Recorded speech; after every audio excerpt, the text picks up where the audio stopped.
First, begin by clicking on the primitives icon. In this menu you will find spheres, cubes, and other geometric primitives. We will begin by creating Stan's head, which is a simple sphere. Right-click off to one side and the magic ring disappears, allowing you to move and resize the object. Click the Normalize Location button to move the object to the origin of the scene. In addition to Normalize Location, the rotation and scale can also be normalized. Right-click on the sphere, and the context-sensitive toolbar will appear. You can expand or collapse all the icons of any toolbar by clicking on its handle.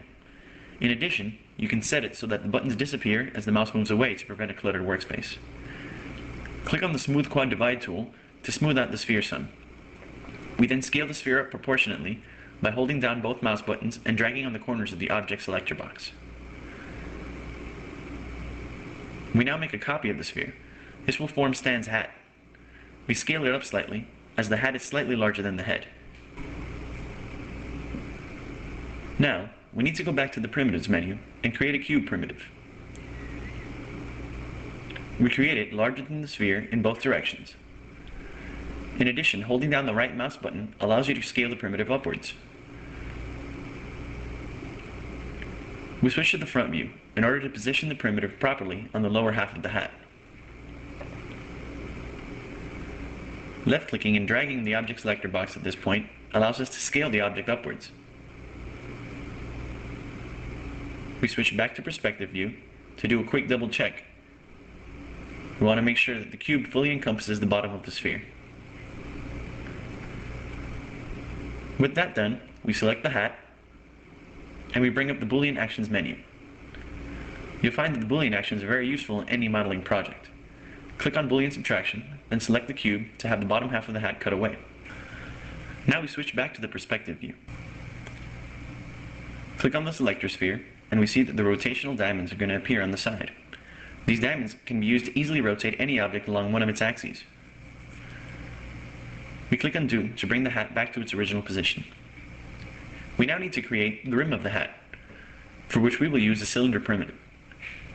We create a cylinder off to one side, then right-click to make the magic ring disappear. We flatten it out some by using the object selector box,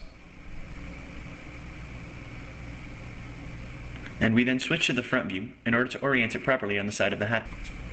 In addition to the rotation diamonds, we can also use the rotational control to rotate an object. Simply left-click on any part of the control that corresponds to the axis about which you intend to rotate and drag the mouse. Right-clicking rotates the object in fixed 90-degree increments, which is very useful, as can be seen here. We now move the cylinder to the brim of the hat and size it down properly so that it covers the area where the hat meets the head. We have to make sure that the area is fully covered, as we don't want any sharp edges sticking out of the rim. Once the cylinder has been suitably sized, we switch back to the perspective view. Here we notice that the cylinder is not aligned with the hat at all.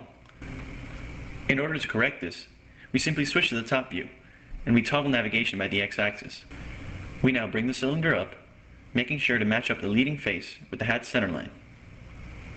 When this is done, we switch back to the perspective view, and we right-click on the cylinder to bring up the Point Edit menu. We click on the Faces icon, and select the leading face of the cylinder. We now use the Separate Selected Part tool to break off the leading face, and we delete the cylinder as it is no longer needed. Now you can see that we have been left with a circular planar surface which corresponds to the brim of the hat. We need to extrude this surface all the way around the head, so we use the Lathe command.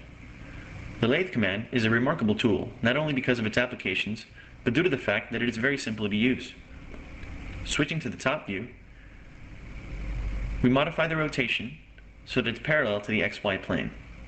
You can do this by either scrolling the arrow on the side or manually entering the degrees. We now increase the radius so that we can see the line all the way around. We notice that it only goes through 270. Increasing this up to 360 means it will make a complete circle and meet back at the original point. We now bring the radius back down so that it evenly goes around the entire sphere. For a smoother extrusion, the segments can be increased as desired, but beware of high polygon counts. We then left-click on the Lathe tool, and we see that our boring circular plane is now a fully 3D object. Since this will be part of the hat, it needs to be glued so that both objects move as one. This is accomplished using the glue as sibling command. Simply click on one object, click the glue icon, then click on the second object. We can now rotate the hat to the proper angle using the rotational diamonds.